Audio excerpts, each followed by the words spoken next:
Hello नमस्कार दोस्तों, स्वागत है आप सभी का टेड टॉक्स पे। मैं अपर्णा और आज हम लोग करने जा रहे हैं मैथ्स पेडागोजी के कुछ बहुत ही ज़्यादा इंपॉर्टेंट क्वेश्चंस को जो प्रीवियस ईयर में पूछे जा चुके हैं।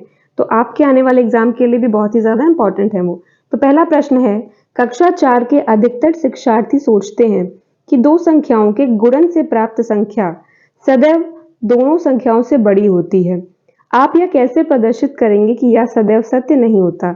तो इसके लिए सबसे अच्छा तरीका है कि ग्रिड पेपर पर दो दशमलव संख्याओं के गुणन को प्रदर्शित करके। अगला प्रश्न है, वास्तविक जिंदगी से गणित का संबंध बनाने के लिए और अंतर विषयों को विकसित करने के लिए निम्नलिखित में से किन मूल्यांकन योजनाओं का उपयोग किया जा सकता है? तो किया जा सकता है क्षेत्रीय भ्रमण, सर्वेक्षण और परियोजना का प्रयोग। अगला है, गणित के कक्षा कक्ष में दृष्टिबाधितों के लिए निम्नलिखित में से किसका प्रयोग शिक्षा के साधनों के रूप में किया जा सकता है? वो किया जा सकता है टेलर का गिनतारा, कंप्यूटर और जियो बोर्ड का। संख्याओं के संदर्भ में प्राथमिक कक्षा के बच्चे अर्थात वे बच्चे जिनका आयु वर्ग कितना है 8 से 9 वर्ष निम्नलिखित में से किस समुच्चय में प्रवीण हैं? वो किस में प्रवीण होंगे? पंक्तिबद्धता, वर्गीकरण और प्रतिवर्तिता में। अगला प्रश्न है, कक्षा 7 की एक शिक्षिका ने अपने विद्यार्थियों को 4 इकाई और 3 दहाई लिखने के लिए कहा है। कुछ विद्यार्थियों ने 34 के स्थान पर 43 लिखा। एक शिक्षिका के रूप में आप विद्यार्थियों को इस संकल्पना को कैसे समझाएंगी? तो समझाने के लिए क्या कर सकते हैं? विद्यार्थियों को गिनतारा पर प्रदर्शित करने के लिए कहेंगी और फिर लिखने के लिए कहेंगी। ऑप्शन नंबर 3 सही है। अगला है, गणित में प्रतिचित्रण के लिए निम्नलिखित कथनों में से कौन सा सत्य नहीं है? कौन सा सत्य नहीं है आपको ये बताना है। प्रतिचित्रण स्थानिक चिंतन को बढ़ाता है। प्रतिचित्रण आनुपातिक विवेचन को प्रोत्साहित करता है। प्रतिचित्रण गणित पाठ्यक्रम का भाग नहीं है। तो सही कथन क्या नहीं है आपका? ऑप्शन नंबर 3 जो है वो सही नहीं है। तो क्या सही होगा आपका कि प्रतिचित्रण गणित कार्यक्रम का भाग नहीं है। अगला प्रश्न है, आकृतियों के निम्नलिखित पहलुओं में से किसका प्राथमिक स्तर से कोई संबंध नहीं है? तो वो है आपका कोण का, क्योंकि किससे पूछा जा रहा है? प्राथमिक स्तर से। तो पैटर्न का है, सममिति है, चौपट सबका है, किसका संबंध नहीं है? ऑप्शन नंबर 2 का नहीं है। और वो क्या है? कोण का कोई संबंध प्राथमिक स्तर से नहीं है।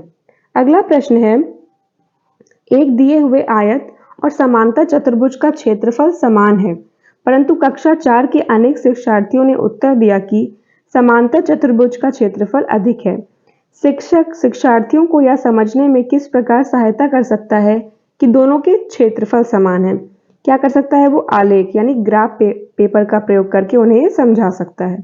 अगला है, राष्ट्रीय पाठ्यचर्या की रूपरेखा 2005 के अनुसार प्राथमिक स्तर पर गणित शिक्षण का उद्देश्य क्या नहीं है?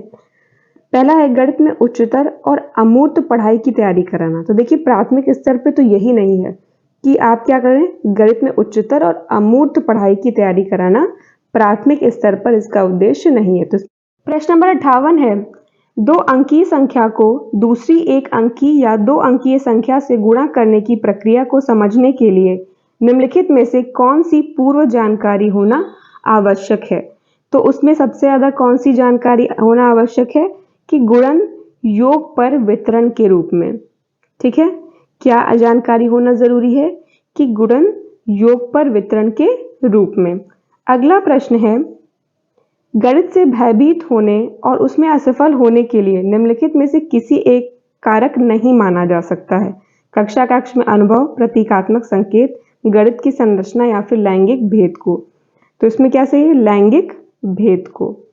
अगला प्रश्न है, 2 दशमलव संख्याओं के योग की संकल्पना को पढ़ाने के लिए निम्नलिखित में से कौन से शिक्षण अधिगम को सबसे उपयुक्त माना जा सकता है? जियो बोर्ड, मोती और माला, ग्राफ पेपर या फिर गिनतारा। तो किसे माना जा सकता है? ग्राफ पेपर को सबसे ज्यादा अच्छा माना जा सकता है। अब अगला प्रश्न है, अशिक्षित दुकानदार द्वारा उपयोग किए जाने वाले गणित।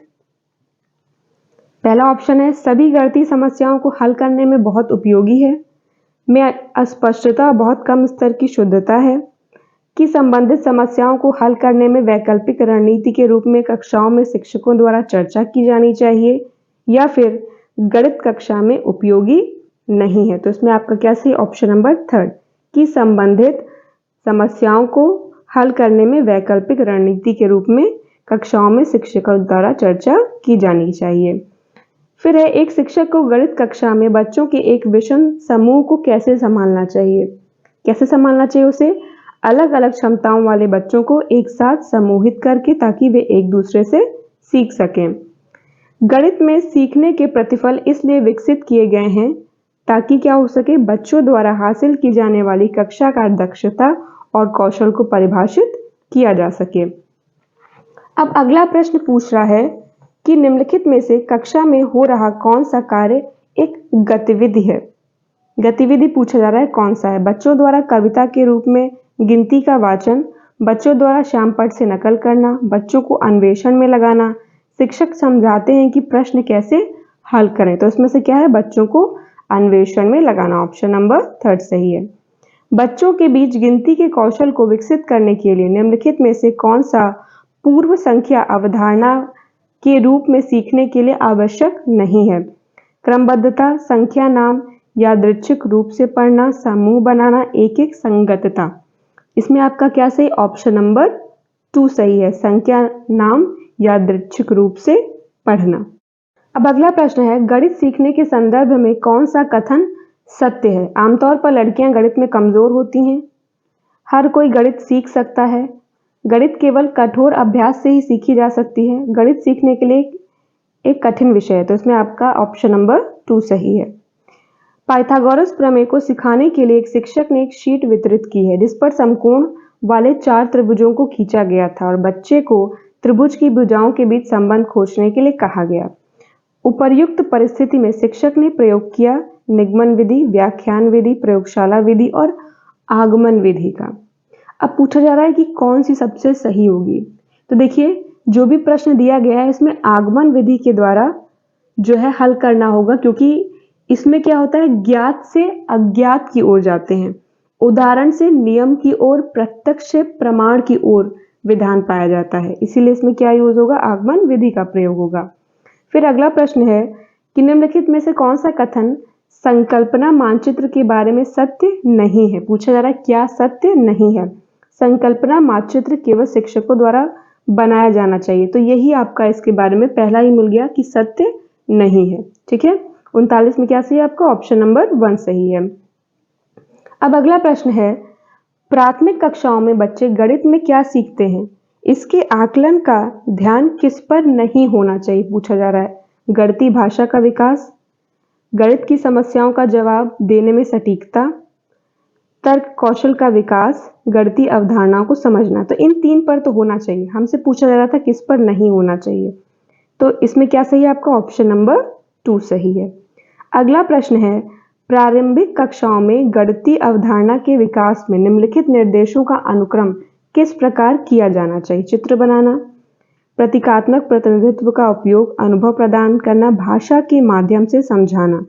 तो सबसे पहले क्या होना चाहिए, अनुभव प्रदान करना, फिर भाषा के माध्यम से समझाना, फिर चित्र बनाना और फिर प्रतीकात्मक प्रतिनिधित्व का उपयोग।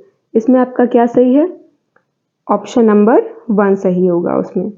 अब अगला प्रश्न है, अधिगम और आकलन के चक्र के निम्नलिखित चरणों को क्रम में व्यवस्थित करने के लिए कहा गया है। ठीक है, तो पहला है शिक्षण अधिगम के साथ एकीकृत आकलन, शिक्षण अधिगम और आकलन की योजना बनाना और उसका संगठन, प्रगति रिपोर्ट का विकास, बच्चों के अधिगम और प्रगति की प्रतिपुष्टि की रिपोर्टिंग और उसका संचार करना। तो देखिए, सबसे पहले क्या होगा कि शिक्षण अधिगम और आकलन की योजना बनाई जाएगी, उसका संगठन किया जाएगा। अगला क्या करेंगे हम, शिक्षण अधिगम के साथ एकीकृत आकलन, उसके बाद होगा प्रगति रिपोर्ट का विकास और सबसे लास्ट में आपका ऑप्शन नंबर 4 होगा। ठीक है, तो आपका क्या सही है इसमें, ऑप्शन नंबर 4 सही होगा 58 में। तो देखिए, इस तरह जो है हमारा जो है आज का मैथ्स पेडागोजी का सेशन ही खत्म होता है। आई होप आपने बहुत सारे नए प्रश्नों को सीखा होगा, आपका रिविजन भी हुआ होगा। तो हम आपसे मिलते हैं कल अपने अगले क्लास में। तब तक आपको आपकी तैयारी के लिए बहुत बहुत बेस्ट विशेष, अच्छे से आप करते रहें बिना नर्वस हुए, पेशेंस रख के। तो मिलते हैं अगली क्लास में, तब तक के लिए नमस्कार।